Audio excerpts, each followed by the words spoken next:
Jesus cura, a cura do cego de Jericó. 46 a 52 de Mateus. Marcos, só para ver se vocês estavam atentos, prestando atenção. 10:46 diz que então chegaram a Jericó, quando Jesus e seus discípulos, juntamente com uma grande multidão, estavam saindo da cidade. O filho de Timeu, Bartimeu, que era cego, estava sentado à beira do caminho pedindo esmolas. Quando ouviu que era Jesus de Nazaré, ele começou a gritar: Jesus, filho de Davi, tem misericórdia de mim. E muitos o repreendiam para que ficasse quieto, mas ele gritava ainda mais: Filho de Davi, tem misericórdia de mim. Jesus parou e disse: chame-no. E chamaram o cego. Ânimo, levante-se, ele o está chamando. Lançando sua capa para o lado, de um salto pôs-se em pé e dirigiu-se a Jesus. O que você quer que eu lhe faça? Perguntou-lhe Jesus. O cego respondeu: Mestre, eu quero ver. Vá, disse Jesus. A sua fé o curou. Imediatamente, ele recuperou a visão e seguiu a Jesus pelo caminho. Essa história é uma das mais conhecidas dos milagres de Jesus, talvez a mais pregada da Bíblia. Todo pregador já pregou sobre o cego de Jericó. Nós estamos nesse mês de despertamento espiritual e a gente quer falar de cura essa manhã. E eu quero usar a história de Bartimeu para nos ajudar a receber o nosso milagre essa manhã. Para Jesus, o fim do seu ministério estava chegando. E eu queria que você pudesse ir conosco à Palestina. Mesmo que você nunca tenha estado lá, tente imaginar um pouquinho. Jericó estava a mais ou menos 15 milhas, 24, está a 15 milhas, 24 quilômetros de distância de Jerusalém. Tente visualizar uma estrada. A estrada que levava a Jerusalém passava por dentro de Jericó. Jericó é a cidade das palmeiras, talvez a mais antiga cidade que ainda está de pé. Uma das antigas cidades, uma cidade que é cidade há muito tempo. Quando o povo de Israel entrou na terra prometida, foi a primeira cidade conquistada por Josué.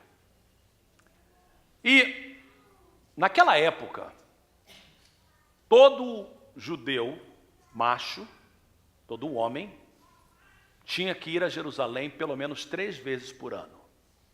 Na Páscoa, Pentecostes e na festa dos tabernáculos. A Páscoa estava chegando, então tudo que era homem que morava perto de Jerusalém ia para Jerusalém. E eles passavam então por Jericó, a caminho de Jerusalém. Uma procissão de gente, muita gente passava, todo mundo indo para Jerusalém. Quem não ia para Jerusalém tinha o costume de ficar à beira do caminho para ver as pessoas passando, igual aquela música para ver a banda passar. Era curiosidade, naquela época não tinha televisão, não tinha as coisas que nós temos, então era alguma coisa importante. Então, quem não ia para Jerusalém tinha o costume de ficar à beira do caminho vendo a multidão passar. E alguns ficavam ali, desejando a eles boa viagem. Ora por mim quando chegar lá. Desejando a eles que tivessem, ouvindo as boas novas, ouvindo o pessoal falar. E naquela época era costume de mestres da lei, rabinos, ensinar enquanto andava. Eles não tinham o costume de ensinar como a gente faz aqui na igreja, alguém pregando. Eles tinham sinagogas, e também acontecia, mas o ensino era mais no dia a dia. Então, um rabino, quando ele caminhava, ele ensinava. E Jesus era um rabino, Jesus era um mestre. Então, a forma mais comum de ensino é que você ia andando e ensinando. E então os discípulos iam tudo perto dele, ouvindo o que ele tinha para falar. E naquela ocasião, as pessoas estavam curiosas a respeito desse Galileu, desse homem que tinha transformado a água em vinho lá na Galileia. Eles ouviram falar dos muitos milagres de Jesus. A fama dele, diz a palavra de Deus, se espalhava. Mesmo as pessoas que nunca tinham visto Jesus antes queriam saber quem ele era. Queriam saber a respeito dele. Transformou água em vinho, andou sobre as águas, multiplicou alimentos. Então, quando ouviram falar que ele ia passar, todo mundo queria vê-lo.